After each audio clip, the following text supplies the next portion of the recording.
Bismillahirrahmanirrahim. Alhamdulillah.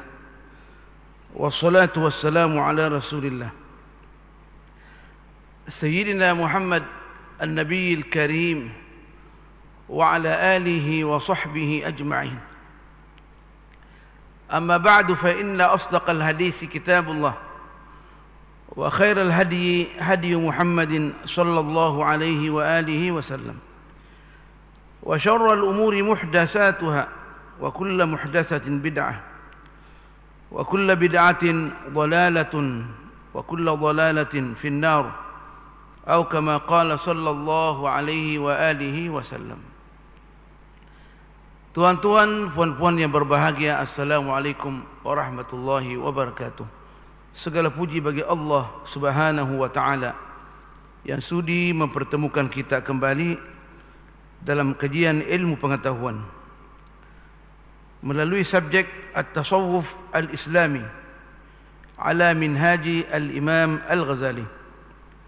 Tasawuf mengikut konsep Al-Imam Al-Ghazali daripada kitab Ihya Ulumuddin, dan khulasanya dua-duanya ditulis oleh Hujjatul Islam Al-Imam Al-Ghazali. Tajuk kita akan memulai membahas tentang rahasia solat jamaah, al-qudwatu wal imamah. Ini juga tadi yang dibentangkan di Masjid Bukit Besar secara ringkas. Kita akan perincikan insyaallah taala. Dalam satu hadis yang diriwayatkan oleh Al-Imam Al-Bukhari wa Muslim, Rasulullah sallallahu alaihi wasallam pernah bersabda, "Salatul jama'ati afdalu ay khairun min salatil fadzi bi 27 darajah." Itu dia punya nas yang masyhur. Meskipun warid juga bi 25 darajah, warid juga bi 20 darajah. Salat jemaah itu lebih afdal, lebih mulia, lebih baik. Lebih baik maksudnya di sisi Allah Subhanahu wa taala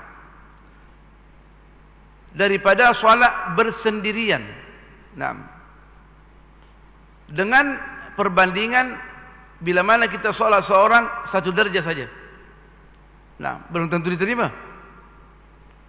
Tapi kalau salat jamaah, insyaallah selama mengikuti, memenuhi syarat, ikut rukun-rukunnya yang zahir, syarat-syaratnya yang zahir, akan mendapatkan lebih.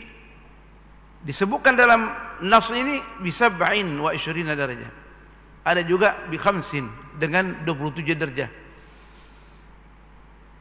Atau 25. Kalau kita nak tengok bi 27 darajah, al-bid'ah itu mengikut konsep bahasa Arab bertolak daripada 23. Nah, bertolak daripada 3 sampai 9. Berarti boleh dapat 23 boleh juga sampai 29. Itu perhitungan kasar. Boleh saja Allah menggandakan kepada gandaan 70, 700, lebih dari itu mengikut proses pelaksanaannya indah. Syarat zahirnya baik, syarat batinnya baik. Terutama kita khusyuk di dalam melaksanakan salat. Sebab khusyuk ini merupakan rukun mengikut ulama tasawuf. Ulama tasawuf yang sudah pakar akidah dan syariah, baru masuk ulama tasawuf seperti Al-Imam Ghazali. Nah, dia membahas bahawa khusyuk itu merupakan rukun salat. Maksudnya apa? Maksudnya bila mana tak ada khusyuk, maka batallah salat kita. Tapi di dalam konsep fikih tidak mengkategorikan khusyuk itu sebagai rukun. Nah, mereka mengatakan mutiara. Nah, benda yang penting. Ukuran salat kita berapa persentage kita dapat, dia terpulang kepada sejauh mana kita boleh khusyuk. Nah, mereka hanya memasukkan daripada kalau tak salah 27 rukun, hanya memasukkan sebagai anti khusyuk at-tuma'ninah. Apa itu tumanina? Ketenangan di dalam melaksanakan ibadah. Ibadah solat, dia sudah tenang, dia takbiratul ihram, dia tenang ke rokok. Waktu rokok dia tak tergopo-gopo, dia menunggu. Paling kurang sebanyak dia mengucapkan subhanallahil azim.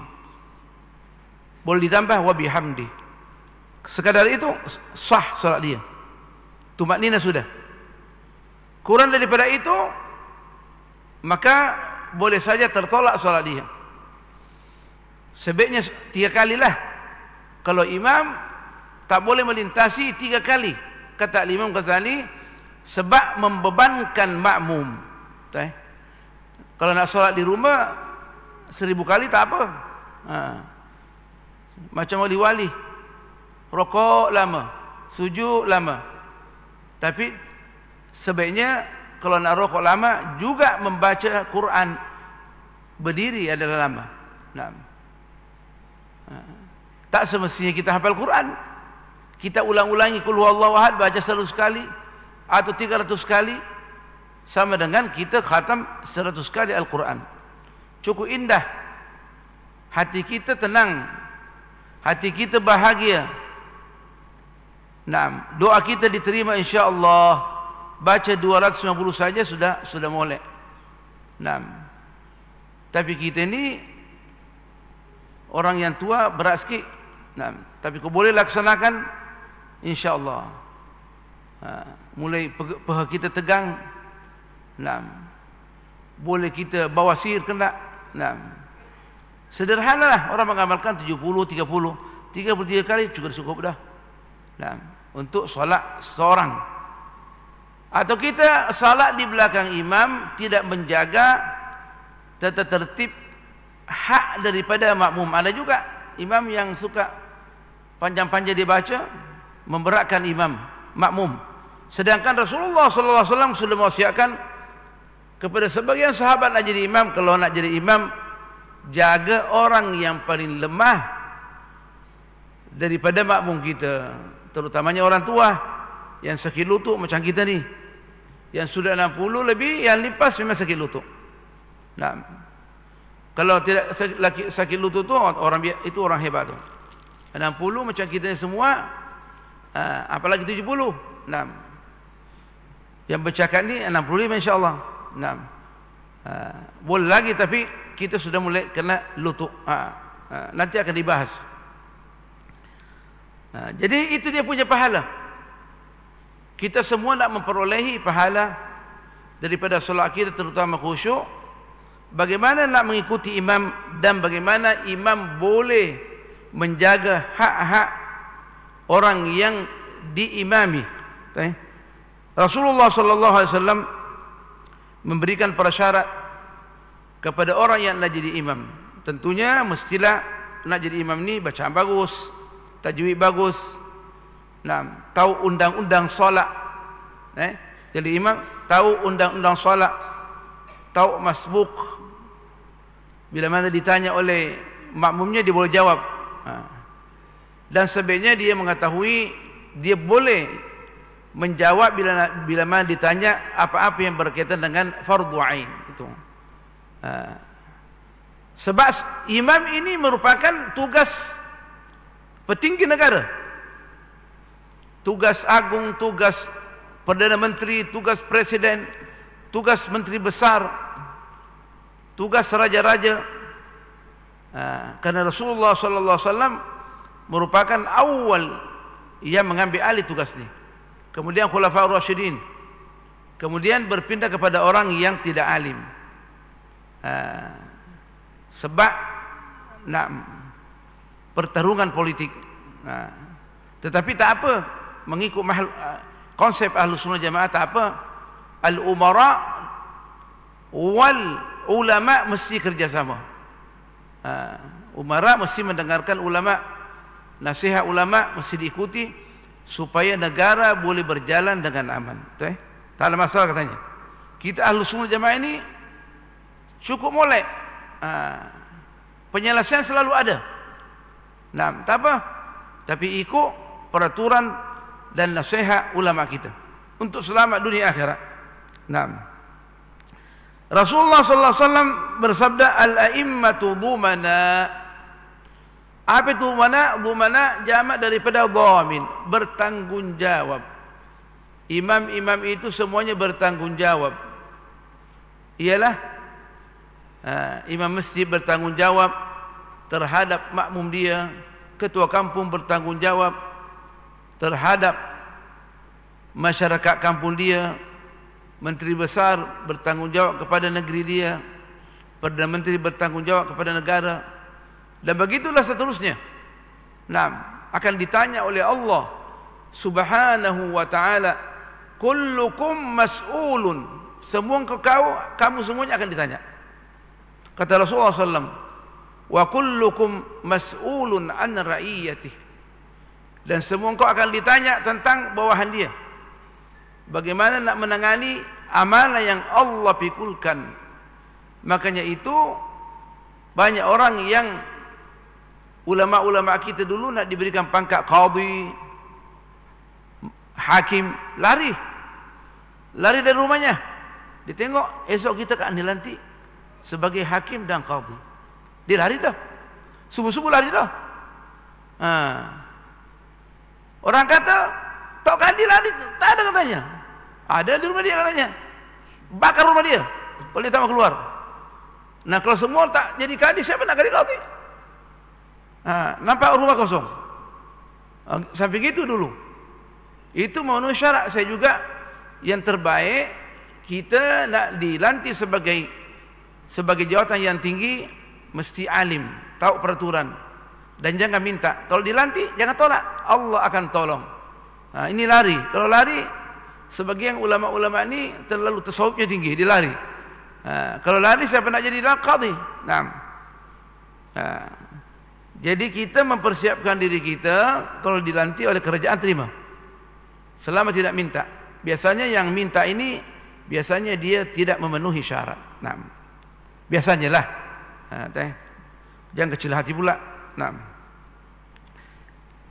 oleh demikian itu kata Rasulullah sallallahu alaihi wasallam, orang yang nak menjadi imam ini jangan mendahului makmumnya selagi makmumnya tidak redha. Apa maksud hadis ini? Maksudnya makmumnya sudah tahu bahwa orang yang nak mengimami kita betul-betul orang yang boleh dijadikan imam. Ilmunya cukup, berintegriti, disiplin, ada setiap masa di masjid. Sebab dia imam masjid, semestinya rumahnya dekat masjid. Pasal dia imam, dia tahu kawalan masjid, lingkungan masjid, peraturan masjid. Itu asal usul imam. Tapi kita di negara Islam kebanyakan kadang imamnya ini datang waktu bertugas saja. Kalau di Mesir saya lihat datang semua. Datang semua.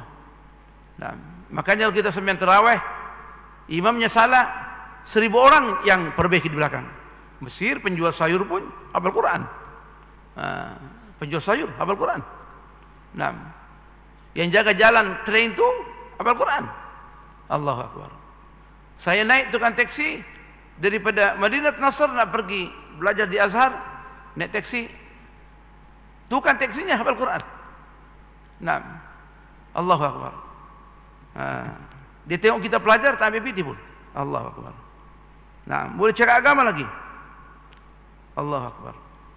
Jadi tidak boleh mendahului makmumnya selagi ada lagi yang lebih alim.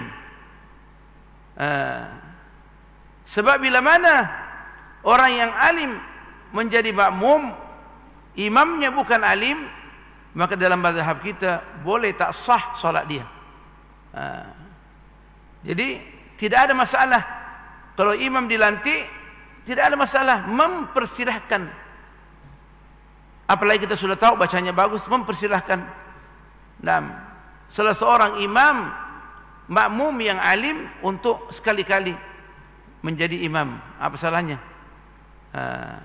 Sebab yang penting dia ada bertugas di masjid, itu yang penting. Dan kerajaan mengatakan jangan dahulukan dia. kecuali dilarang oleh kerajaan orang tu, itu lain lah. Jadi kita punya mazhab kita, selama ada makmumnya ada orang alim, bacanya lebih hebat, itu didahulukan. Nah, apalagi bila mana kita ini ta'lim. Nah, dan selama orang tu, Al-Imam Ghazali menyebutkan al-murid, sebab semua orang yang menuju kepada Allah Subhanahu wa ta'ala, baik dia orang alim maupun dia pelajar, selama dia berusaha nak sampai ke jalan Allah, adalah murid. Tapi kita terjemahkan murid budak kecil, murid tak. Kita ini semua murid, kerana kita berkehendak mendapatkan keridhaan Allah Subhanahu wa ta'ala. Katanya kalau boleh kita memilih saja jadi Bilal, tukang azan, di mana azan ni pahalanya tinggi. Nah, leher dia nanti akan tinggi, terpuji di akhirat. Berapa banyak pahala yang akan diperoleh tukang azan Bilal di akhirat. Sebila mana dia azan, maka dia, semua orang yang datang di masjid, dia akan mendapat persentage daripada pahala orang yang datang. Allah. Nah, dan tidak berat mana bila mana dibandingkan dengan imam. Makanya itu amalan Bilal ini sebenarnya dan amalan imam ini pada dasarnya dulu tak bergaji. Kita masih ingat kan waktu kecil, 60 tahun yang lalu, nah, Bilalnya, imamnya tak bergaji. Nah, ayah saya sampai mati tak bergaji masjid dia. Macam mana nak gaji? Nah, masjid sendiri. Nah, jadi pekerjaan Bilal ini luar biasa, imam juga luar biasa. Nah, cuma tanggung jawabnya luar biasa. Imamnya lebih hebat lagi, dia dapat. Kalaulah disebutkan tadi mendapatkan 27 derajat, antara dua derajat, perjalanan 500 tahun orang sudah masuk syurga. Lebih awal yang solat jamaah ni, Allah, perjalanan 500 tahun. Nah, berapa banyak dia? 27. Dari derajat kedua, satu kedua 500 tahun. Nah, sampai derajatnya ni, Allah, tingginya lah nilainya. Bagaimana imamnya? Itu makmum. Imamnya bagaimana? Tapi imam yang memenuhi syarat. Kata Rasulullah sallallahu alaihi wasallam, wal asahhu, yang terbaik dan yang paling benar. Kata Al-Imam Ghazali, annal imamata afdalu bi a'baihi, bahwa menjadi imam itu lebih baik, lebih mulia, lebih tinggi pahalanya, lebih tinggi kedudukannya daripada menjadi Bilal. Kenapa? Karena tanggung jawab yang dipikul sangat berat. Bila mana makmumnya redha terhadap imamnya, maka insyaAllah Allah redha kepada dia.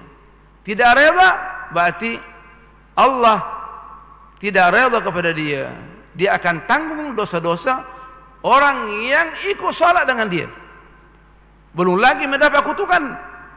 Makanya itu kata Imam Ghazali, wal asahhu annal imamata afdalu bi a'baihi, bahwasanya jadi imam itu mengikut pandangan yang paling tepat, paling sahih, dia lebih baik daripada menjadi Bilal ini tukang azan. Naam, karena melihat tanggung jawabnya sangat-sangat berat. Makanya itu Rasulullah SAW kerana memenuhi syarat ilmunya, integritinya, maka dia menjadi imam sampai meninggal dunia, sampai berjumpa Allah Subhanahu wa ta'ala. Dan seorang sahabat minta kepada Rasulullah SAW, lanti aku ya Rasul jadi imam. Kata Rasulullah, anta imamuhum, engkau imamnya. Karena melihat dia berkemampuan. Berdasarkan ini boleh seseorang tu meminta supaya dilantik menjadi imam selama dia memenuhi syarat. Tentunya pada waktu itu pelantikan imam adalah lillahi ta'ala. Baru saja ini imam dan Bilalnya dilantik bergaji. Nah, kalau tidak bergaji, nak makan dari mana? Bahkan saya melihat bahwa imamlah yang berkualiti dan berintegriti mendapatkan gaji sama dengan pembesar negara yang tinggi sebagai imam. Itu yang sebaiknya, sebab inilah tugas pembesar negara, tugas presiden, tugas perdana menteri, tugas agung diambil alih. Semestinya dia lebih tinggi, dia punya allowance, dia punya gaji. Nah, imam mesti memperhatikan waktu solat ni. Jangan sampai dia lambat. Makmum sudah ada, masih orang tunggu, tengok belakang, mana imamnya ni? Las-las makmumnya yang naik. Ini sangat membahayakan. Kecuali dia sudah sampaikan kepada EJK masjid bahwa dia tak datang. Nah, dan juga yang naik itu mestilah berkebolehan. Nah, jangan sampai salah baca.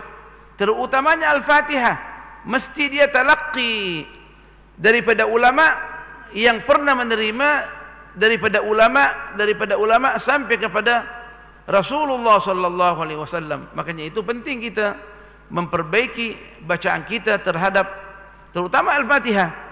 Kita membaca talaqi daripada tok guru kita. Makanya perjalanan. Nah, ada 7 langkah-langkah yang perlu kita perhatikan untuk sampai kepada Allah. Yang pertama sekali at-talaqqi, menerima ilmu itu daripada tok guru kita. At-talaqqi wat-talakhi wat-takhalli wat-tahalli wat-tajalli, wat-tabarri wat-tawakkul wat-tahaqquq. Nah, ada 7 dia punya poin untuk sampai kepada Allah Subhanahu wa taala, mesti dilalui satu persatu. Pertama sekali mesti menerima ilmu, semua ilmu yang dia nak amalkan, nah, di dalam kehidupan dia. Nak solat mesti belajar solat. Nak mengeluarkan zakat mesti dia tahu bagaimana nak mengeluarkan zakat, bukan sembarang gitu. Nak haji mesti belajar dulu. Nah, belajar daripada orang yang pakar, bukan daripada orang yang hanya pernah belajar haji.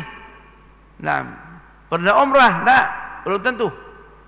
Orang yang sungguh pernah belajar. Nah, bertauliyah, kita tahu bertauliyah. Bertauliyah itu dia memang sudah menerima ilmu itu. Nah, jadi dia mesti perhatikan waktu. Dalam hadis dia katakan awwalul waqti ridwanullah. Awal waktu ini mendapat keridhaan Allah. Maksudnya orang yang salat pada awal waktu, sudah azan sampai sunat terus dia salat. Nah, kita alhamdulillah ada waktu salat. Ada sebagian negara dilambatkan sikit. Tunggu orang baru salat jemaah. Allahu Akbar. Macam di kampung kadang lambat kita. Di pejabat dilambatkan. Saya tunggu orang. Mana orang pergi makan siang lagi, baru balik, masuk beli air, aduh, sungguh lah. Akhirnya menghilangkan fadilah. Rasulullah sallallahu alaihi wasallam khairul a'mali, amalan yang terbaik, as-salatu ala waqtiha, salat pada waktunya, awal waktu. Ridwanullah. Nah, mendapat keridhaan Allah Subhanahu wa taala. Wa akhiruhu afwullah, pada akhirnya mendapat ampunan. Apa maksudnya mendapat ampunan? Maksudnya dia terancam. Dia terancam. Naam. Keridhaan Allah Taala pada dia terancam. Afullah, dimaafkan selama masih ada waktu. Tapi biasanya dia terancam karena boleh saja waktu dia salat takbiratul ihram mendapat 1 rakaat, kemudian dia salat zuhur, kemudian azan asar, dia dapat 1 rakaat, dapat dianggap man adraka raka'atan faqad adraka as-salata. Barang siapa yang mendapatkan 1 rakaat daripada salat itu, dianggap dia dapat semuanya salat. Itu kalau tidak dia batal salat dia. Dia keluar angin kah? Maka batal salat dia, maka dia berdosa di sisi Allah Subhanahu wa taala. Salat ini sangat berbahaya. Nah, salat yang wajib ini nak digantikan dengan salat sunat tidak semudah itu. Meskipun kita qada, kita tak boleh mengatakan yakin Allah terima. Tak. Orang yang melambatkan salat pada akhir waktunya akan ditanya oleh Allah Subhanahu wa taala. Bermasalah dia. Dia mesti, kata ulama, banyak beristighfar kepada Allah Subhanahu wa taala. Karena kita membuang peluang yang keemasan. Ridwanullah, keridaan Allah. Dalam perjalanan tasawuf kita ada maqamat, maqamut taubah, maqamul sabri, maqamul syukri, sampai maqamul ridha, maqamul mahabbah. Ada yang mendahulukan ridha, ada yang mendahulukan mahabbah. Al-Imam Ghazali mendahulukan mahabbah daripada ar-ridha. Ada yang mengatakan ar-ridha saja. Tapi sebenarnya maqamul ridha sebahagian daripada maqamul mahabbah, yang tertinggi daripada maqamul mahabbah. Berarti kalau Allah redha kepada kita, berarti pada waktu yang sama Allah sayang kita.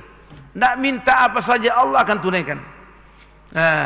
Tentunya Allah akan memberikan apa yang mencukupi bagi kehidupan para wali-wali Allah Subhanahu wa taala. Orang-orang yang disayang oleh Allah Subhanahu wa taala diberikan harta yang cukup-cukup, dia boleh guna di dunia ini supaya dia tak banyak ditanya di akhirat. Makanya itu para wali, para alim ulama, tambah alim, dia tambah zuhud di dunia. Dan memang begitu.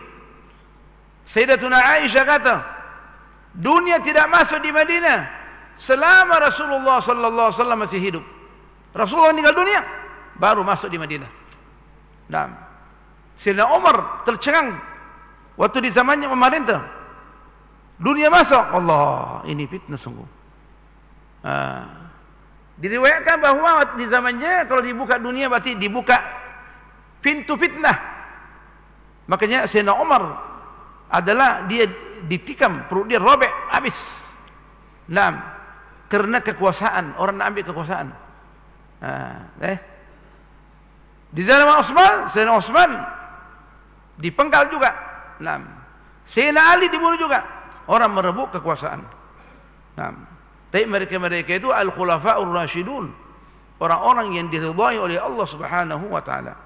Naam.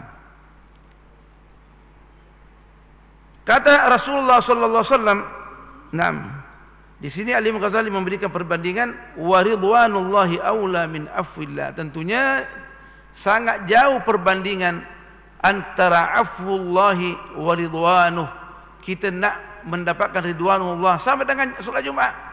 Yang datang sama dapat onta.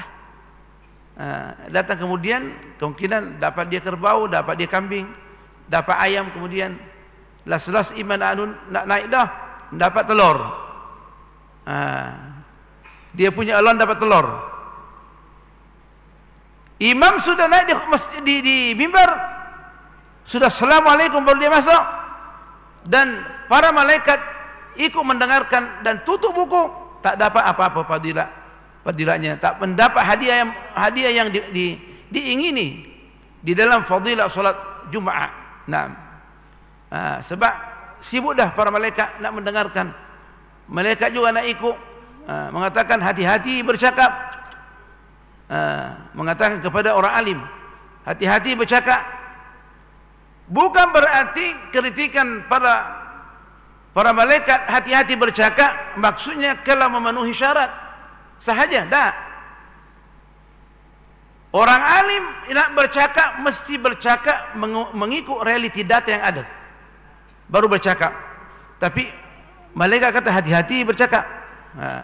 Maksudnya jangan sampai pandai cakap tapi tak serupa buat. Ya ayyuhalladzina amanu lima taquluna ma la taf'alun. Wahai orang-orang yang beriman, kenapa kamu pandai bercakap tak pandai buat? Kabura maqtan indallahi, besar sangat dosanya, kutukannya di sisi Allah. An taqulu ma la taf'alun, engkau pandai bercakap tapi tak boleh mengamalkan. Jadi yang dikritik tidak mengamalkan, buang karena tidak, maklumatnya salah. Kalau maklumatnya salah memang habislah, tidak memenuhi syarat untuk menjadi imam. Mesti dia alim baru dia boleh sampaikan data. Maksudnya bukan semestinya dia alim pakai serban 5 meter, jubah 2 helai dah. Nah, yang penting apa yang nak diucapkan dia tahu, dia kaji. dia belajar. Nah, kemudian akan ditanya sejauh mana dia mengamalkan dia punya ilmu. Lepas satu lagi, sejauh mana dia message-nya itu disampaikan, dia sudah mengamalkan ilmu dia, menyampaikan dengan betul. Karena tidak boleh menyampaikan data yang ada kecuali kita mengamalkan dulu. Baru kita boleh menyampaikan. Dan ini semuanya dibahas dalam satu surah yang Rasulullah SAW menekankan kita lepas majlis mesti baca, yaitu suratul Asr. Wal Asr innal insana lafi khusr. Demi masa Allah bersumpah. Bila mana Allah bersumpah menunjukkan masalah itu sangat serius. Dia bersumpah dengan makhluknya. Yang paling penting wal asr, demi masa, innal insana lafi khusr. Tujuan sumpahnya adalah mengatakan manusia berada dalam keadaan rugi. Rugi. Illa alladziina amanu, kecuali orang yang beriman kepada Allah. Ulama katanya illa alladziina amanu, kecuali orang yang beriman kepada Allah imanan ilmiyan. Iman yang diiringi dengan ilmu. Ada faktor talaqqi, itu dijelaskan. Tadi mengatakan fa'lam annahu la ilaha illallah, ketahuilah wahai Nabi yang mulia bahwa tiada Tuhan yang patut disembah kecuali Allah. Dikatakan fa'lam, ilmu. Barulah kita boleh masuk dalam bidang akidah, barulah kita boleh beramal. Karena dikatakan wastaghfir li dzambika, dan minta ampunlah karena kesalahan yang kamu buat. Maksudnya syariat. Jadi akidah kemudian syariat, dan sistem pelaksanaannya mesti indah. Illa alladziina amanu, kata ulama, imanan ilmiyan. Karena kita tak boleh beriman kecuali kita sudah kaji, sudah belajar tok guru. Kepercayaan kita kepada Allah, sifat-sifat Allah Subhanahu wa taala. Makanya itu pentingnya kita belajar sifat 20. 20 sifatnya ke? Tak. Sebagai formula untuk memahami sifat-sifat yang lain seperti 99 atau 313 mesti melalui sifat 20. Tapi orang yang benci kepada Ahlus Sunnah Jamaah dia bilang, Asy'ariyah hanya belajar sifat 20, yang lainnya diingkari. Itu fitnah. Itu fitnah. Ulama Asy'ariyah dia mengajar ummah sifat 20 dulu sebagai formula agar dia pahami dengan baik sifat 20 ini. Lepas itu dia berpindah kepada sifat yang lain dengan ada dia punya patokan, yaitu sifat-sifat yang buruk adalah sifat-sifat yang tidak dimiliki oleh Allah Subhanahu wa taala. Sifat-sifat yang mulia, sifat-sifat kesempurnaan adalah itulah sifat Allah Subhanahu wa taala. Diajarkan di mana? Diajarkan dalam sistem memahami sifat 20. Itu penting kita ajarkan anak kita. Sekarang ada aliran, terutama aliran Wahabi ini, mengatakan hati-hati, sifat 20 adalah bid'ah. Dia tidak ada dalam Al-Quran dan As-Sunnah. Betul lah. Al-Quran mengatakan ya ayyuhalladzina amanu ta'allamu as-sifatil isyanta. Tetapi 20 itu diambil dari Al-Quran dan As-Sunnah. Kemudian ulama kaji lagi sifat-sifat yang lain. Jadi kita kembali bahwa segala amalan kita mesti dengan ilmu. Tepat. Keimanan kita mesti ilmu. Imanan ilmian. Kemudian disertai dengan kecintaan kita. Sejauh mana kecintaan kita terhadap keimanan yang melekat dalam hati kita, dan sejauh mana kecintaan kita terhadap amalan yang kita nak lakukan. Kita berbahagia adanya Allah memberikan keimanan mengikut konsep Ahlus Sunnah wal Jamaah. Kita mengatakan alhamdulillah, segala puji bagi Allah. Ingat terus, saya orang yang beriman mengikut konsep Ahlus Sunnah wal Jamaah, cukup indah, alhamdulillah. Dan kita lagi beramal mengikut ulama Ahlus Sunnah mazhab Syafi'i lagi, Allah, alhamdulillah. Syiah bermasalah. Ada yang mentuhankan Imam Ali. Banyak masalahnya. Kalau kita ni tak, Wahabi dianggap Allah bertempat. Kita mengatakan tempat adalah makhluk Allah. Zaman dan tempat merupakan makhluk Allah. dan Allah tidak dikontrol oleh waktu dan tempat. Sebab Allah Maha Besar. Dunia dan isinya adalah bagaikan setitik air di laut. Allah akan mengatakan pada hari kiamat, kun adaman, jadilah kamu lenyap, maka lenyaplah dia. Nah, di mana Allah? Makanya itu kita katakan Allah tidak bertempat. Allah tak dikontrol oleh zaman, sebab Allah akan mengatur zaman. Dan di padang mahsyar ada orang yang merasakan bilion-bilion tahun. Di padang mahsyar bilion-bilion tahun. Orang yang di bawah lindungan Allah hanya tinggal di padang mahsyar antara zuhur dan asar saja, bergelimpangan dengan nikmat. Coba tengok, terik matahari sejengkal. Ada orang tenggelam dengan keringat dia, sebab ukuran badan dia adalah macam semut. Sebab dia di dunia dulu sangat sombong, dia anggap dirinya orang hebat, diinjak-injak orang yang beriman, Allah jadikan macam semut. Orang berjalan dia diinjak-injak, sebab orang yang lain power, besar dan tinggi, dia macam semut. Macam mana tak diinjak? Macam mana tak tenggelam dengan keringat yang mendidih, terik matahari satu jengkal. Kita 40 Celsius kita boleh pesang, yang kita umur 60 nih, lama jalan di jalan Allah, kita boleh jatuh kita. Ini di bawah terik matahari satu jengkal.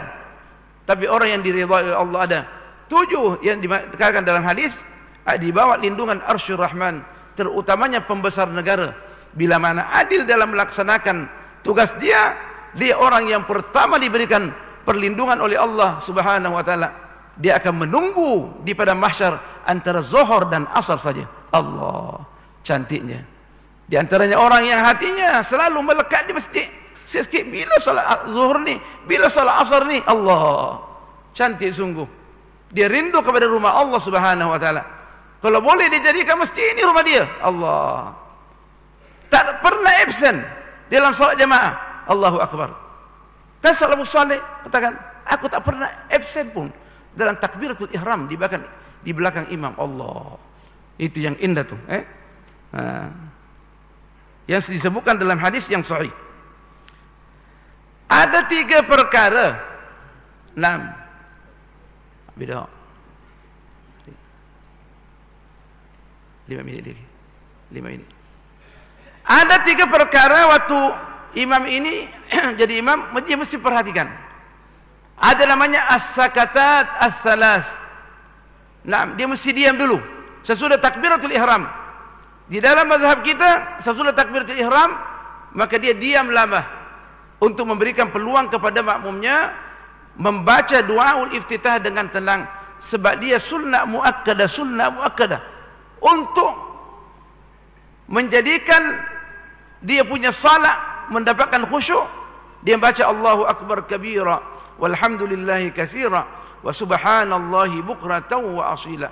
Pernyataan dia di hadapan Allah merupakan apa yang dibaca itu kesimpulan daripada akidah. Untuk apa? Supaya syaitan jauh daripada orang yang salat, supaya dia boleh khusyuk, mendapatkan 27 darjah. Jadi berikan dia peluang untuk membaca tuh duaul iftitah. Ada mengatakan di istiftah, tadi saya katakan iftitah. Lama ditunggu.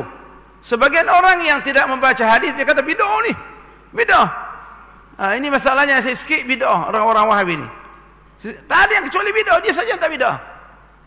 Sedangkan ini diriwayatkan oleh Al-Imam Ad-Darimi dalam sunannya, wal Imam Ibnu Abi Syaibah dalam musannafnya, bahwa itulah yang dilakukan oleh Rasulullah sallallahu alaihi wasallam lepas takbiratul ihram. Dia senyap. Dia boleh melanjutkan bacaan setelah dia yakin bahwa makmumnya sudah membaca duaul iftitah. Bahkan sebaiknya diulang-ulang, Allahu akbar kabira walhamdulillahi katsira wa subhanallahi bukratan wa asila. 3 kali baru masuk wajjahtu wajhiya lilladzi sampai terakhir. Wa ana minal muslimin atau ana awwal muslimin. Naam. Itu yang pertama. Yang kedua, lepas baca Al-Fatihah dia juga senyap. Jangan langsung membaca surah yang baru. Mesti senyap. Tapi tidak terlalu lama, sederhana. Tapi tadi doa iftitah mesti dia yakin lama dia. Bagaimana kita nak yakin bahawa makmumnya sudah baca Al-Fatihah? Kita kalau boleh baca dalam hati semula. Imamnya ni kita baca dengan perlahan, sederhana. Lepas tu kita yakin makmum sudah membaca Al-Fatihah. Jadi jangan langsung sudah membaca Fatihah terus sambung. Siap pula. Maka seandainya kata ulama, orang tu tidak memberikan peluang kepada makmumnya, maka tak apa makmumnya ikut dengan bacaan Fatihah imamnya. Dia katakan alhamdulillahi rabbil alamin. Kita juga baca dalam hati. Perdengarkan alhamdulillahi rabbil alamin. Sebab dia sudah tahu imamnya lepas baca Al-Fatihah dia macam roket terus baca surah yang lain. Dia tak memperhatikan hak-hak orang yang ikut dengan dia. Yang ketiga, terakhir ni adalah waktu kita selesai membaca surah sesudah Al-Fatihah, nak rokok dah, maka dia sebaiknya dia senyap sebelum, jangan langsung rokok. Ada sebagai imam sudah membaca tu qul a'udzu birabbin nas malikin nas ilahin nas min syarril waswasil khannas alladzi yuwaswisu fi sudurin nas minal jinnati wan nas. Allahu akbar. Nak ke mana? Macam dikejar polis. Tak boleh. Ditakdirkan dia setelah mengatakan minal jinnati wan nas, stop. Jarak waktu dia membaca subhana rabbiyal azim atau wa bihamdi, diangkat tu sudah selesai, baru dia rokok. Dan imam rokok, setelah imam rokok betul, baru boleh makmumnya rokok. Bila mana sama-sama rokok, maka dia boleh tak mendapatkan pahala. Bila mana dia mendahului imamnya, maka boleh batal solat dia. Sebab dia mendahului imamnya. Kalau sengaja, kadang orang tak sengaja, dia fikir imamnya belum anu lagi. Seperti kalau tu sujud tu kebanyakan kena kita. Dia semestinya sesudah jalsatul istirahat baru imamnya bertakbir Allahu akbar. Ini dia bertakbir daripada sujud. Ini penting diperhatikan. Kita akan menjelaskan insya-Allah bagaimana makmumnya ikut. Setelah kita jelaskan ada 3 tempat yang ditekankan, mesti imam tahu, dia senyap untuk menyempurnakan bagaimana makmum boleh ikut. Subhanakallah bihamdik nasyhadu an la ilaha illa ant nastaghfiruka wa natubu ilaik. Bismillahirrahmanirrahim. Wal 'ashr innal insana lafi khusr illa alladhina amanu wa 'amilus shalihat wa tawasaw bil haqqi wa tawasaw bis sabr. Bismillahirrahmanirrahim. Alhamdulillah wassalatu wassalamu ala Rasulillah sayyidina Muhammadin an-nabiyil karim wa ala alihi wa sahbihi ajma'in. Allahumma 'allimna ma yanfa'una wa zidna 'ilma, faqihna fid din wa 'allimna ta'wil wa habibna ila al-muslimin waj'al lana lisana sidqin fil alamin. Allahumma anzil 'alaina min barakatik wa nafahatik wa sakanatik birahmatika ya arhamar rahimin. Anzilha 'alaina wa 'ala al-hadirin wal hadirat waqdi hawaijahum wa hawaijana wa yassir umurahum wa umurana wa waffiq auladahum wa auladana washfi mardahum wa mardana birahmatika ya arhamar rahimin. Allahumma ihfaz hadhihi al-baldah Terengganu wa sultanaha wa ra'iyatahu wa sa'ir biladil Islam wa sallallahu ala sayyidina Muhammad walhamdulillahi rabbil alamin. Wassalamu alaikum warahmatullahi wabarakatuh.